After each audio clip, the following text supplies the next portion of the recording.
Spoke about cortisol last week. This week we're going to be talking about fasting. So slightly different. Okay. I should have caught the cortisol one. I've got the meeting recorded, so I'm pretty sure that I can send it to you, no problem. This one we're going to be speaking about why you don't need breakfast the first thing in the morning. I'm pretty sure you're one of those people that does intermittent fasting, correct? Yeah. Yep. I've done the 3-day one twice, but Okay. I'm not a real big fan of it. But Yeah. skipping breakfast thing, I usually don't. I get up pretty early and I eat about 10 o'clock because I go to the gym at noon. So Nice. Okay. Yeah. My first meal is usually about 12 o'clock. And the reason that I'm talking about fasting is that a lot of people, when they think about fasting, they think about starving themselves or suffering. Whereas I like to use it as timing to control my energy, my hunger, and my body composition, right? Because if you think about it from the perspective of what you weigh, how you feel, and how you look, there are 3 factors that influence those. Your calorie intake influences how much you weigh. Your macro intake, which is your macronutrients, like your protein, your fat, your carbohydrates, define how you look. And then your micronutrients, they're gonna define how you feel throughout the day. So if all those 3 are in balance, then you should be at top peak performance levels at any point in your life, right? So the key point is that our body in the morning doesn't need to run on food for hours. As soon as we wake up in the morning, we already have all the fuel that we need because throughout the entire night, our body's been processing all of our cells, and therefore it's releasing ketones, allowing us to actually go up and hunt. If you think about it, prehistoric times, when the hunter-gatherers used to wake up in the morning, they didn't have like a McDonald's or a Starbucks or whatever it is. They had to go out and they had to utilize their energy to go and find breakfast. So the same thing happens with us. yeah. Well, that makes sense. Yeah. So when you wake up in the morning, are you truly hungry? Most mornings, not really. So there's the odd time I am, and I keep some hard-boiled eggs or something in the fridge for those days. Beautiful. But I make my lunch the night before. Mm-hmm. Whatever we had for supper, I just take the leftovers the next day. And then, like I said, I eat around 10 o'clock. Nice. So we eat supper pretty early, too. Like, we eat right at 5 o'clock, typically. Okay. So it is quite a gap between meals. Yes. Yeah, you're doing essentially intermittent fasting, which I applaud. That's what you should be doing. So very good.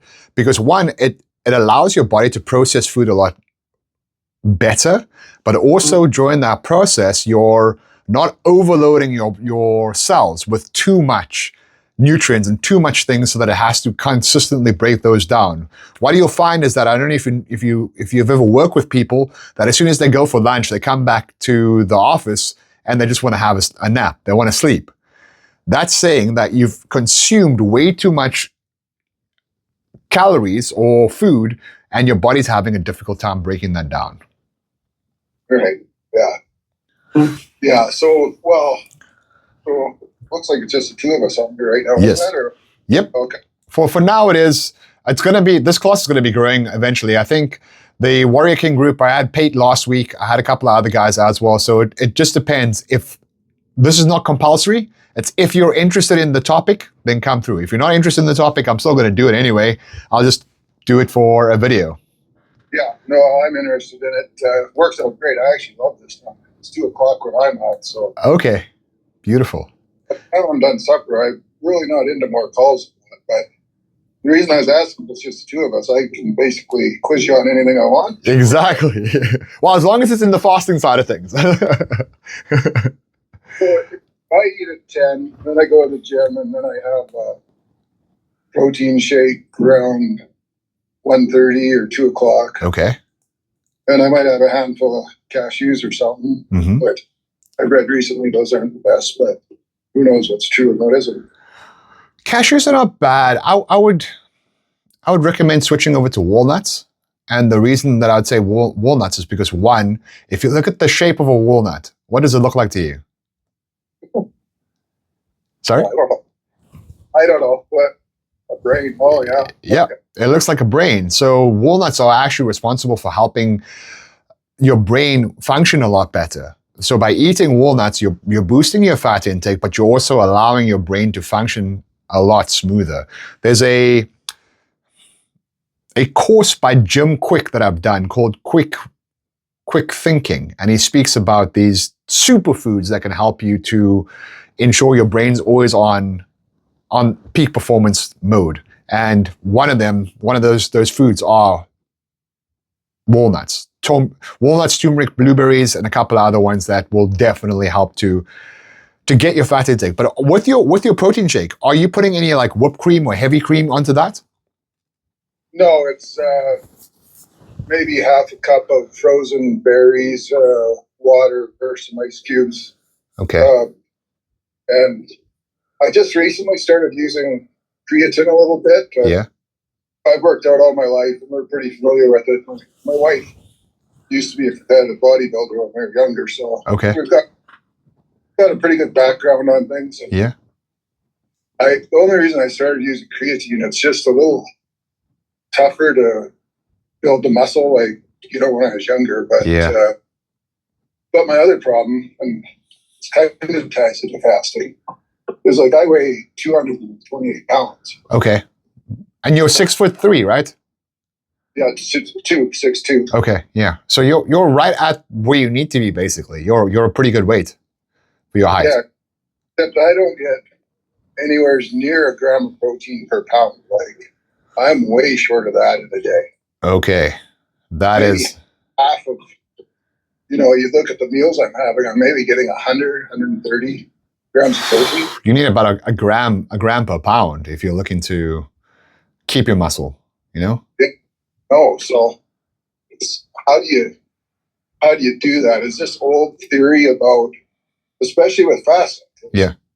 missing out on kind of a meal in there, right? Mm-hmm. But is the theory that your body can still only digest 30 grams of protein at any time? No, I don't believe that. I believe that your body is able to adapt to what you're putting into it, right? So if you think about this from this perspective, when you go off of carbohydrates, like I am right now, if I'm off carbohydrates completely, if I don't eat enough fat, you know what my body does? My body starts to take the protein that I ingest, the amino acids in that protein, and starts to turn it into glucose via a process called gluconeogenesis. Meaning that whatever your body needs, it's going to take from it and it's going to remove everything else out of it that you require. But for example, if you're working out really hard and you've done enough degradation to your muscles, ingesting 48, 50, 100 grams of protein might be sufficient for what you actually need. It's going to put that where it needs to go. What they're saying with those 30 grams of protein is for normal people that don't do the things that we do. It's the same like your calories per day is supposed to be, 2,000 calories per day?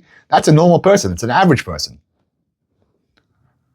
Your body will eventually develop the enzymes to break it down to what you need. Precisely. And if you pop some pineapple in there, it's even better because pineapple actually breaks down the protein for you, so it helps even more. What I would recommend though doing from your perspective with the smoothies that you're doing, do not put fruit into there. And the only reason that I'm saying that is because when you put a smoothie into fruit into a smoothie, you're blending it and you're beating all of the fiber out of the fruit. So all you're getting is high fructose. Yeah, true. I still think of it as there's some antioxidants in there somewhere still. Yes. But yeah, you're right. You shouldn't drink your calories necessarily. Right? Well, I have a protein shake twice a day. I'll have chocolate Fairlife milk in there, so it's lower in the sugar intake, but it's high in protein. I'll have 2 scoops of the whey protein, and then I'll add some cacao into that because cacao is a good antioxidant as well. And I'll blend that and I'll top it with whipped cream. So I've got my fat on the top, I've got my protein shake dense in protein, and that's all that I need to kind of run off. And if I really feel like it, I'll add an avocado to that because avocado's got fat in it. What are you using for liquid, like water or milk or what? Milk. Fairlife chocolate milk. Oh, really? Yes. Well, there's a bit of sugar in there, isn't there? Yes, there's about 8 grams of sugar in there per 100 mils, but you're only putting a very decent amount in there and a lot of ice. So you're going ice, chocolate, Fairlife milk, and then the rest of the stuff kind of fills up that gap. So how many grams of protein in that shake? That one's got 28 grams per scoop, so I've got 56 grams in there. Yeah, with milk and things, yeah. Yep. Okay. Oh, but I double scoop it as well. Oh, you double scoop it? Yes. Like 8 grams of protein a cup or something, too. Yeah. Okay. Wow. So how many grams of protein are you taking in a day? I'm taking between 200 and 250 grams, depending on the day. Okay, so with your fasting regime, you're eating at noon. Yes, sir. And when do you finish to get all that? 6 p.m.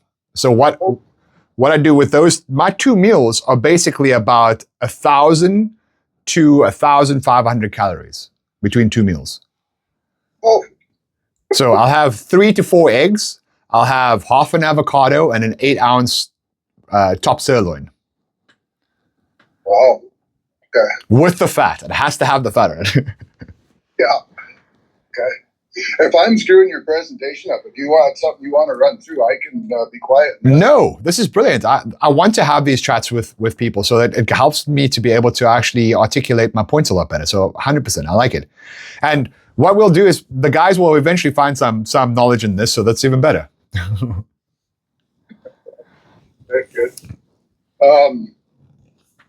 So, and when do you work out then? I work at 5 o'clock in the morning. Well, I'm up at 5, so I do 5 o'clock, I'll wake up. I'll do my meditation at about 5:10 after I've brushed my teeth and everything. I'm out the door by 5:15, and then I'm at the gym by 5:30. So I've been marking every 15 minutes what I'm doing today. So I'm kind of trying to structure it a little bit better. And I'll be there from 5:30 till 7:30, and then I'll be back. Oh, okay. So, well, it's a little different. I'm sure you'll talk about workouts one day too, but Yes. got to be doing strength and conditioning and that like the workout. Okay, so is that something that you would be interested in? What sort of topic would you like to know about that? Because then I can do that next week. Well, the interesting thing is it's quite different as you. I hate, as I'm not as young, put it that way. I hate saying the other thing. Yes. Got a little bit more mature. Let's just put it that way. You're aging like a fine wine, Brad. Come on now. Way easier before. I could almost do anything and maintain decent muscle and that, right? Okay. And if it was heavy weights or whatever, that was fine because the bones and joints and that, no issues. But over the years with various little injuries and, just benching those heavy weights now, it's like, holy shit, this is hard on The joints. Well, I always find it interesting that a lot of the coaches are young guys and they think they've got it all. Like, there's coaches like in the early 20s, right, who think they know all about it. But it's going to be a whole different world for them once they hit 40, 50, that type of thing. Yeah. Yes, sir. Anyways, so I don't know if you deal with situations like that too. Yep. So my thing is I deal with people that have, so some of my clients are fit, good. Some of my clients are really obese. Some of them actually have like bad problems. One of them, Marty Hadaway, he came to me and he's 50 something. He still runs Spartans all the time, but he had shoulder surgery a couple of times. And he came to me to rebuild his shoulder to be able to go and run Spartans again. Now he's back to there, but then he went to go and tear it again because as soon as he stops training with me, he's like, yeah, I can go heavier than I'm supposed to. Like, Marty, come on. Yeah. So, but yeah, whenever you get into a session on different types of programs and Yep. Okay. gone through the eating really strict and not drinking and all that. You see, that's the thing with me. My program, you have to have harmony in life. If I want to have a cheesecake tonight or a chocolate cake, I'm going to go and have that cheesecake or chocolate cake. I'm not always going to be on this diet like a diet. It's a way of life. That's what people don't realize. Like, I've got a friend that was a bodybuilder, amazing body, but what happens is that when they're not on their regime or they're bulking, he goes up in weight, he comes down in weight, he comes up in weight and goes down in weight. I'm like, dude, all you have to do is be consistent the entire time. Cut out all the bullshit that you want and decide when you're going to have a refeed day. Focus on that refeed day to go, okay, well, today I'm going to have cheesecake. Today I'm going to have a big pizza. Whatever you want, do that on a specific time. That way you're not doing too much damage to your body while still being able to enjoy. I'm putting like that enjoy because technically it's your taste buds enjoying it, but your body is not. Yeah, well, that's a good point. But yeah, just there. Otherwise, you eventually it's like, screw this. I'm done with this. Right? Yeah. It gets pretty, monotonous in a way. But precisely. So along with the fasting thing, do you use your 12 to 6 o'clock eating time zone 7 days a week? Yes, sir. 7 days a week. I will change things up when I have races or something coming along. For example, I've got the 100-mile race coming up with Coach Alrod. So I'm going to change up to be able to eat in the morning there because I tried running a 50K Spartan when I was fasted, and that wasn't good. That was not good at all. Yeah, I'm at Discord about that. Wait, got through it, so. Yeah, I made it through, but it wasn't fun. Wow, so you do that every day. Holy jeez. See, the weekdays are no problem for me to, eat healthy and that, but the weekends things go right out the window. So. Interesting. You see, so that's the other side. The other side of things is because people view the weekend as a break from life, but life never stops. And for me, I still wake up at 5 o'clock on the weekends because I still got shit that I need to do, like I'm sure you do, but that gives me my free time. And the gym's over here, the 24/7, which is beautiful for me. So it allows for that to happen, but it also allows you to just keep a routine. I don't, like, my biggest thing is that if I don't have that routine and I don't have the structure of doing this, executing this sort of way every single day, I promise you, my anchor's gone and I'm all flustered. Okay. So with the fasting thing, a question on it again. So when you travel, are you able to stay close, or how worried do you get about it if you're not close to your usual eating plan, or what?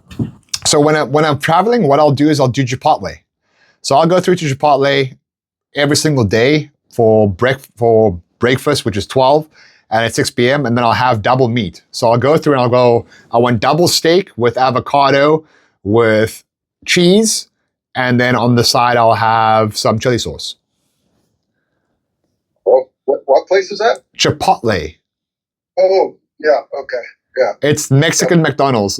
Yeah, I've seen them in the States lots, yeah. Yeah. So if it's either that or something that's very similar to that, where they have grilled steak, where they have, at least grilled meat that you're able to kind of do that because it's cost effective as well. You could go and have a steak dinner every single night, but that just seems rather flamboyant. Yeah, well, that adds up. Go for a steak place, they get pretty pricey. So. Yes, sir. Exactly. Yeah. Okay, what else should you be telling me that I haven't screwed up your whole presentation on yet? No, you haven't screwed up anything.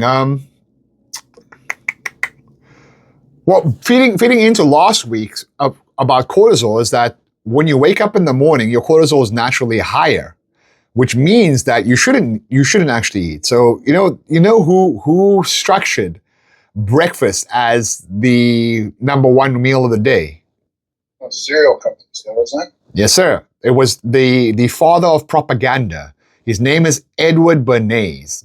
And Edward Bernays was approached by the meat companies and they said, hey, listen, we're not selling enough sausage, we're not selling enough bacon. We need you to help us get this out to the clientele.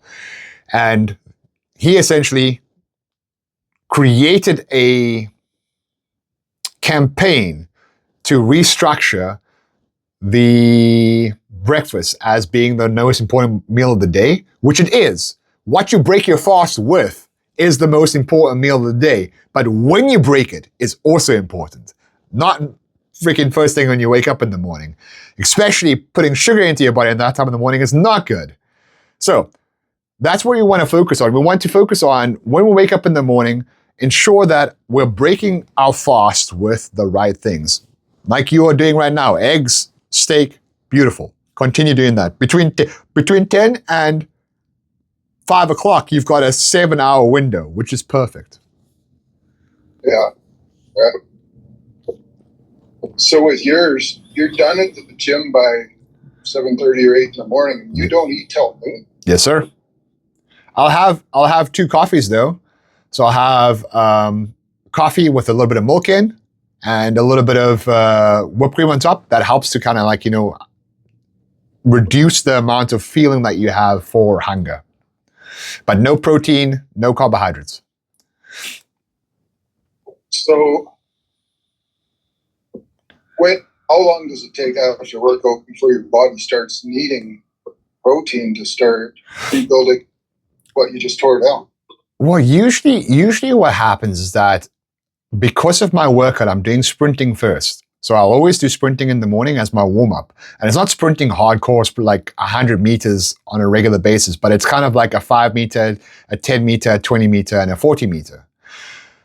That emits enough growth hormone for your body to be able to start utilizing your fat as fuel to keep you going. And if you have enough fat and protein from the night before, you've ingested enough, your body will synthesize that and ensure that the muscles are protected enough. So that 4 hours that I'm waiting, or the 7 hours that I'm waiting for my meal, is more than enough for my body to kind of keep onto what it requires to ensure that I still maintain enough strength. Okay. Without losing muscle. Oh, there's something different, because for years we were under the impression that when the workout's done, you need to get some type of protein as soon as you can. Mm-hmm, mm-hmm. Think about it from this perspective. When you're in a fight or flight response, is the most immediate thing that you need to do is eat after that? Well, I don't know if I'm hungry, but yeah, I thought it was. Okay. Okay.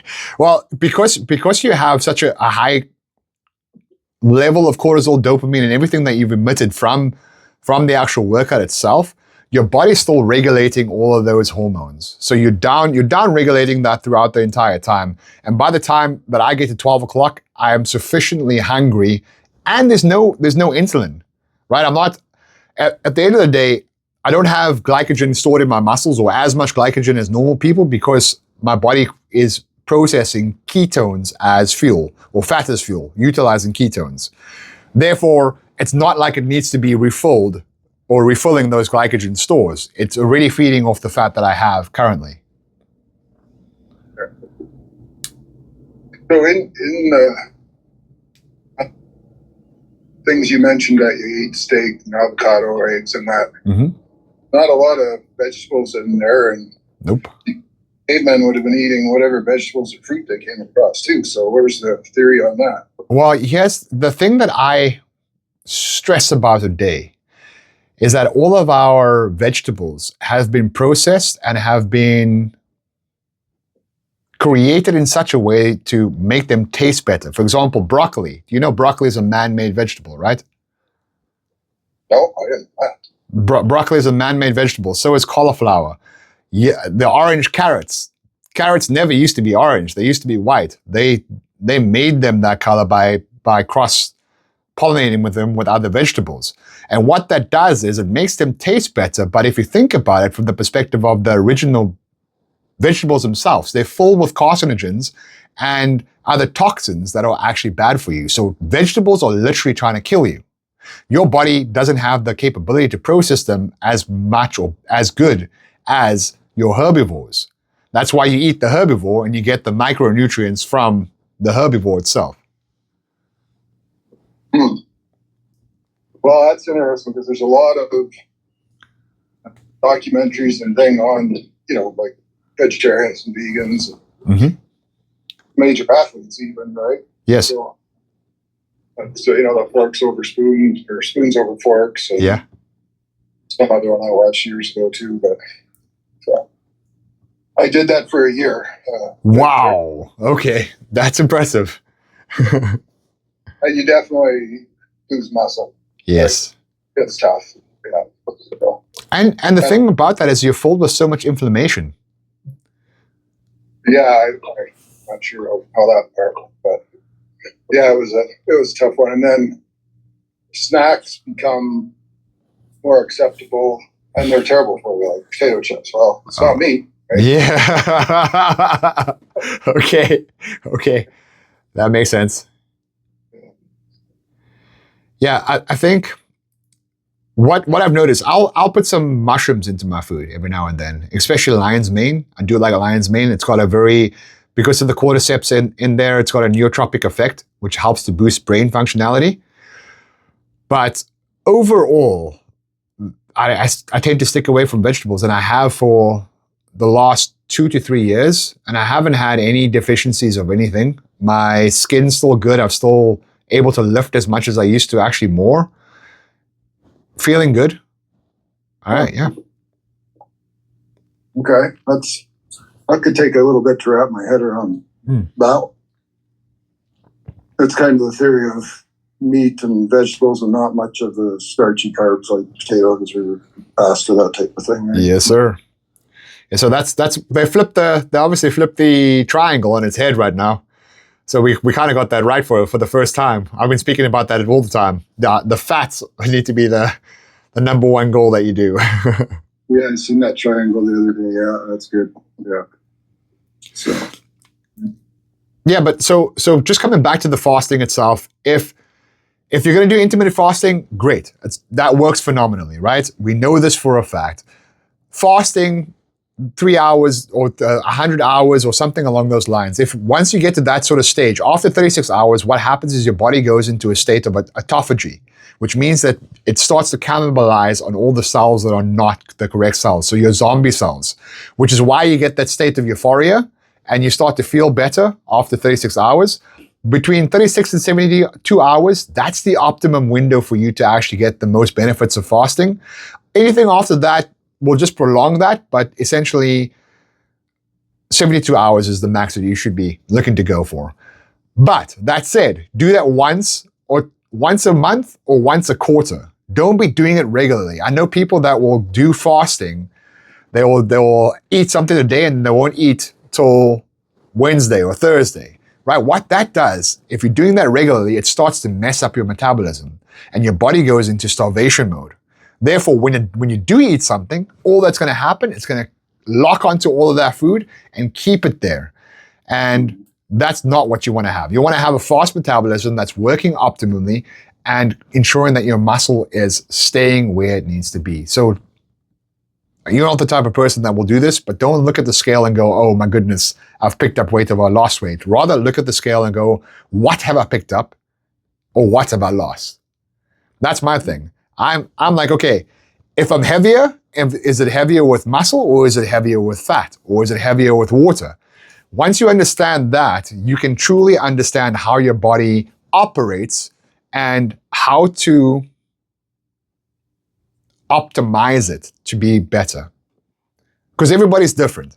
But I can tell you from my experience that I found the carnivore diet or ketosis or banting, whatever you want to call it, putting fat as number one, putting protein as number two, and carbohydrates very low has helped me and a majority of my clients to essentially better themselves in a lot of ways, mentally and physically. We've had, you know Ian Craig, right?